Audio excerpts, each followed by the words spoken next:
bigger than maybe some people realise. It's not always an issue that's sort of tackled. A lot of people give to sort of children's charities and things like that, perhaps more than homelessness. But yeah, in Sheffield, there's loads of organisations that work specifically for homelessness, and I think it is getting better, but it is still a big issue. And I think as well, a lot of people, when we say homeless, they think just of people on the street, but there's more than that. You know, some people aren't necessarily living on the street, but they're in hostels and temporary accommodation, so they're still technically homeless. One of the things that's really distinctive about RAG is that we have a sort of obligation to keep 85% of the money that we raise to local causes, so South Yorkshire, North Derbyshire sort of area. So yeah, that's one of the main things. We think it's really important for people to see the impact, and that's a lot easier if it's all going to the area around us. And obviously we're students, but we are part of a community, so I think it's important that we help with the issues that are on our doorstep, sort of thing. Apart from that, RAG's just sort of main intentions is to sort of facilitate any students that want to fundraise, raise as much as we can for charity, obviously, put on events that people can get involved in order to raise money. So those are the sort of things, and yeah, we've done really well. Like last year we raised over £200,000, and 12% of that went to homelessness charities.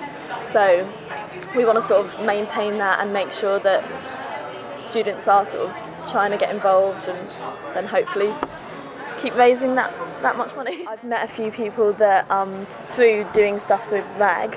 Last year we invited some charities that work with homeless people, and some of them brought like service users, so a lot of them had been homeless, and then because of the charity had sort of been able to rebuild their lives, so they came and told their stories, so that was really interesting.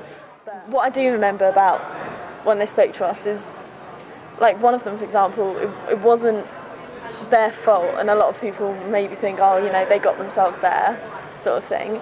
But this particular person, you know, it was just a load of bad circumstances, and he'd gone from sort of having a really stable life to, you know, I think he ended up having to get a divorce and all this, and just because of the way things went, he lost his house and then suddenly found himself homeless. So it was interesting to see that it's not people's fault necessarily, and it can happen more easily than you realise.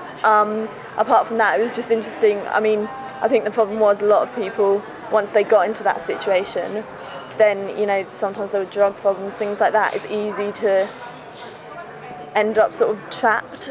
So I think that's why these organisations are so good. The organisations that dedicate their sort of fundraising towards homeless charities do the most, because they're completely dedicated to that, whereas the public sector possibly should do more, but I don't know. Obviously there's a lot of contentious issues and stuff. So I do remember once again, yeah, being told not to give money on the street, but I think it's very different to giving money to a homeless person who, unfortunately, yeah, they might use it on drugs and drink or other things, but giving money to a charity, you know, they're not encouraging that sort of behaviour, and I think it's just important to make sure you know what the charity does. Like, a lot of them work on sort of rehabilitation to get people away from the addictions. They work on sort of tackling the problem, you know, why are they homeless? How can they sort of rebuild their lives? So I guess I would just say to you, you know, remember that the charity is not going to waste the money. They want to help people, so it is better to give to the charity than give to the homeless person.